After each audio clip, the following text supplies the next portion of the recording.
Capítulo 46. Los ojos de Padmé parpadearon hasta enfocar el rostro familiar y sonriente de Mon Mothma. «No está bien dormirse en el trabajo, senadora», oyó decir a Mon Mothma como si estuviera bajo el agua. «Tenemos que sacarle de aquí». Padmé tomó conciencia de sí misma y comprendió que estaba reclinada en el asiento trasero del flotador de Staz Ali. Su cabeza se apoyaba sobre el brazo izquierdo de Mon Mothma y tenía impresión de que sus orejas estaban rellenas con algodón. «¿Cuánto?» «Solo un momento», aclaró Mon Mothma con el mismo tono subacuático. «No creo que te golpearas la cabeza. Parecías estar bien después de la caída, pero de repente te desplomaste. ¿Puedes moverte?» Padmé se sentó y vio que los mecanismos de seguridad del flotador habían funcionado en el último segundo. Un poco mareada, pero ilesa, se apartó el pelo de la cara. «Apenas puedo oírte». Mon Mothma la miró en silencio. Después extendió una mano para ayudarla a bajar de la nave. «Ten cuidado, Padmé. Vamos, deprisa». Estrellarme no entraba en mis planes. Mon Mothma la ayudó a bajar del flotador. Bail y C-3PO ya estaban escondidos tras el pedestal de una escultura moderna. «La maestra Ali no parece ser propensa a demandar por daños y perjuicios», decía el droide. Todavía mareada, Padmé descubrió que se habían estrellado en la plaza frente al centro comercial en Bassi, arrastrando al mismo tiempo un enorme holoanuncio y 3 paneles de noticias. Aparentemente, la habilidad de Bail consiguió evitar que aplastasen a los peatones, y también hicieron todo lo posible por apartarse de la nave en cuanto vieron que ésta se les echaba encima. O quizás se apartaron ante la caída previa de una nave derribada por el fuego separatista, un vehículo de la policía militar similar a un deslizador de Naboo, ahora incrustado contra la fachada del centro comercial y vomitando humo. En la plaza, cerca del vehículo, podían verse los calcinados cadáveres de 3 soldados clon. La realidad se impuso sobre Padmé con ruido ensordecedor, luz cegadora y olores acres. Desde muy cerca le llegaron gemidos angustiados y gritos de terror, y en las gradas situadas muy por encima de la plaza sonaban distantes descargas de artillería. Más arriba todavía, los rayos de plasma surcaban el cielo, los incendios proliferaban, las detonaciones retumbaban. Padmé vio una mancha de sangre en la mejilla de Bail. «Está herido». «No es nada», respondió él, quitándole importancia. «Además, tenemos cosas más importantes de que preocuparnos». Ella siguió su mirada y comprendió de inmediato por qué los habitantes de Coruscant huían del puente colgante que unía 2 edificios, comunicando el centro comercial con las entradas del nivel medio del hospital senatorial. 5 casas buitre habían aterrizado al otro lado del puente y se reconfiguraban para adoptar su modo patrulla. Un instante después, unas gárgolas de 4 patas, con cabezas desplegadas en su parte delantera y sensores rojos como la sangre arterial, avanzaban por la plaza del hospital, sembrando la destrucción a su paso. Sus 4 cañones láser apuntaban hacia las profundidades, pero de los lanzacohetes encajados en su fuselaje semicircular volaban torpedos dirigidos contra las aerotaxis y las naves que intentaban aterrizar en las plataformas de emergencia del hospital y las entradas de los túneles que conducían a los refugios del Senado. Los Tava de la República descendían de la plaza del Senado para atacar a los droides de 3,5 metros de altura, pero ahora guardaban una distancia prudencial. Pilotos y artilleros estaban claramente preocupados. No querían añadir disparos de armas de energía o proyectiles EMP al actual caos. «Monstruosidades chicharranas», apuntó Mon Mothma. Padmé recordó haber contemplado desesperanzada desde las altas ventanas del palacio de Teeth a los escuadrones de cazas buitre llenando el cielo de Naboo como criaturas liberadas por la oscuridad y surgidas de alguna tenebrosa cueva. Cogidos por el fuego cruzado, los peatones corrían por el puente colgante, queriendo refugiarse en el centro comercial en Bassi, nivel medio del edificio memorial contrarrevolucionario Nicandra, pero este había bajado las gruesas rejas de seguridad de las entradas, dejando que las multitudes se las apañaran como pudieran. Padmé volvió a sentir una terrible debilidad.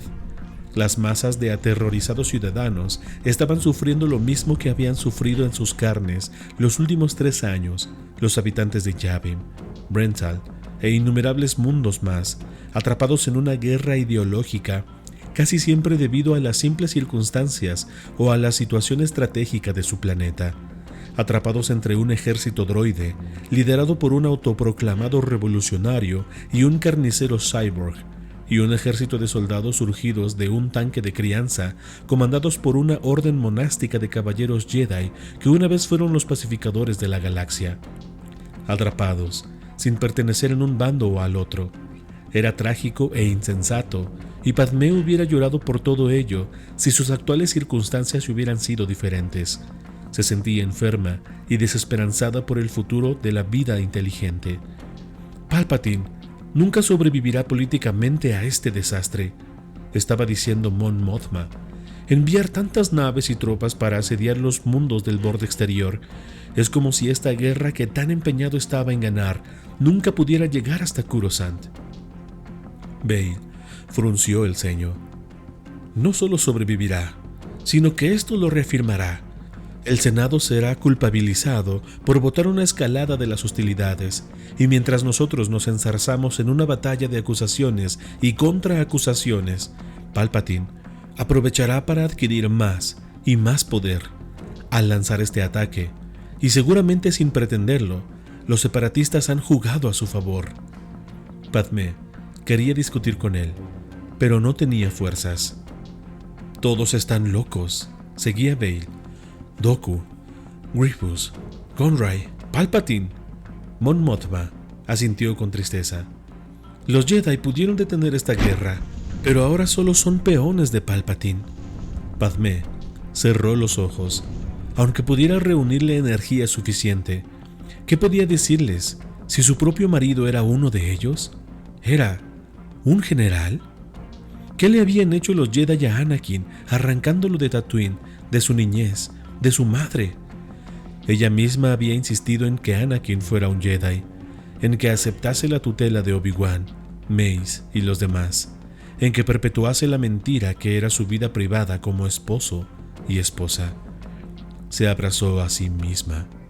¿Qué le había hecho a Anakin? ¿Qué les había hecho a ellos dos? La voz de Bail la sacó de su autocompasión. Vienen hacia aquí. Apuntó un dedo al lado opuesto de la plaza. Están cruzando el puente. En alguna parte de los cerebros electrónicos de los droides buitres habían surgido una revelación. No solo los puentes colgantes ofrecían una mejor posición para disparar contra los edificios y las naves de ambos lados del cañón, sino que, más importante aún, los helicópteros de la República no se atreverían a disparar contra ellos para no destruir el puente y que cayese sobre las atestadas aceras de más abajo o sobre el tren magnético que circulaba 200 pisos más abajo. Quizás, si pidiéramos refugio a los propietarios del centro comercial, estos levantarían la reja de seguridad para nosotros, sugirió C-3PO. Bail miró a Padmé y a Mon Mothma. Tenemos que mantener a esos droides en el lado contrario del puente para que los helicópteros puedan destruirlos. Mon Mothma señaló el vehículo militar derribado. Creo que se me ocurre una manera. El helicóptero se hallaba a 50 metros escasos de la base de la escultura. Sin intercambiar una sola palabra más, los tres corrieron hacia él. ¿En qué estaba pensando yo?, gritó C-3PO mientras los veía registrar los restos en busca de armas. Nunca aceptan la salida fácil. Los tres humanos volvieron cargados con 3 rifles láser. Al mío no le queda mucha energía, dijo Bail mientras revisaba el que tenía entre las manos. ¿Y el tuyo? Apenas tiene combustible, respondió Padmé.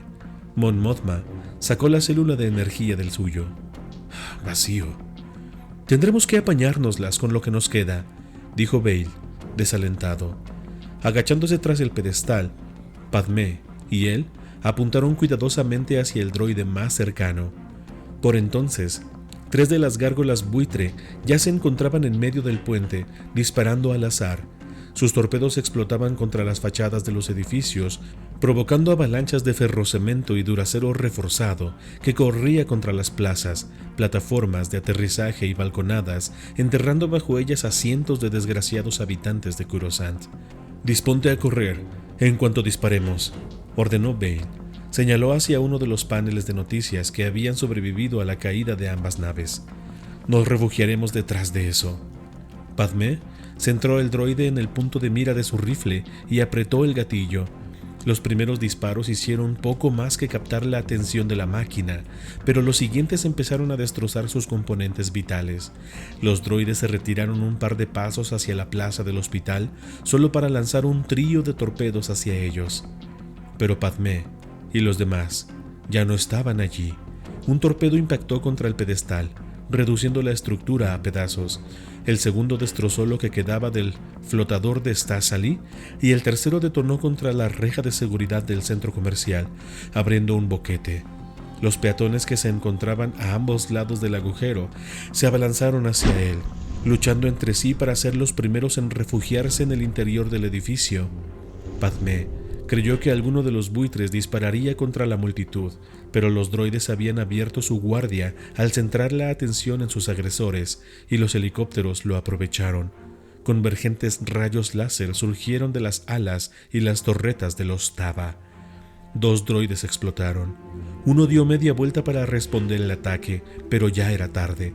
Los misiles de los helicópteros le destrozaron primero la pata izquierda, después la cabeza y por último el resto, esparciendo pedazos por toda la plaza. Los 2 buitres supervivientes regresaron al puente para incrementar sus posibilidades de supervivencia. Bale y Padmé dispararon contra ellos, pero los droides no se detuvieron.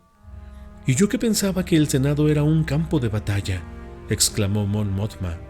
La visión del humo que salía de los agujeros abiertos en el fuselaje del droide más cercano hizo reaccionar al droide que tenía detrás.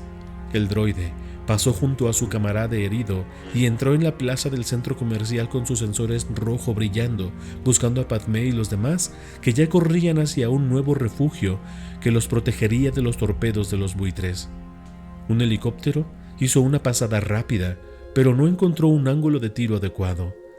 «Mi rifle se ha quedado sin energía», dijo Bale, dejando caer su arma. Padmé miró el indicador digital de su rifle. «El mío también». C-3PO agitó la cabeza. «¿Cómo voy a explicar todo esto a R2-D2? Reemprendieron la carrera, intentando llegar hasta el agujero abierto de la reja de seguridad del centro comercial, pero el droide se movió para interceptarlos. Entonces, con una especie de deleite sádico, hizo retroceder a los 4 hasta la pared del edificio Nicandra. La rabia, nacida de instintos tan viejos como la vida misma, empezó a crecer en Padmé. Estaba a punto de lanzarse contra la enorme máquina para intentar destrozarle los sensores de su cabeza en forma de lágrima, cuando el droide se inmovilizó, obviamente escuchando alguna lejana comunicación. Retractó la cabeza, convirtió sus patas semejantes a tijeras en alas y se lanzó por el borde de la plaza hacia el desfiladero de abajo. El droide, que se encontraba en el puente, hizo lo mismo, llevándose tras él a 2 helicópteros que no querían abandonar la persecución. Padmé fue la primera en llegar hasta la barandilla del puente. Muy abajo, el tren magnético del distrito del Senado se dirigía hacia el sur, a través del túnel aéreo que le haría cruzar el complejo Eorem, de 1 kilómetro de extensión, hasta llegar al rico distrito Shak. Los 2 droides buitre descendían para unirse a una fragata separatista que ya perseguía al tren. La voz del mal acoge a su nuevo aprendiz Sith, Darth Ishvat. El lado oscuro te llama. Agradecemos a nuestros acólitos, Darth Weng y Eri Kushiha, cuya oscuridad crece con nosotros. ¿Deseas sumirte en las sombras? Un like, un comentario, una suscripción son pasos hacia la oscuridad. Únete a nosotros y descubre el verdadero significado del poder. La paz es una mentira.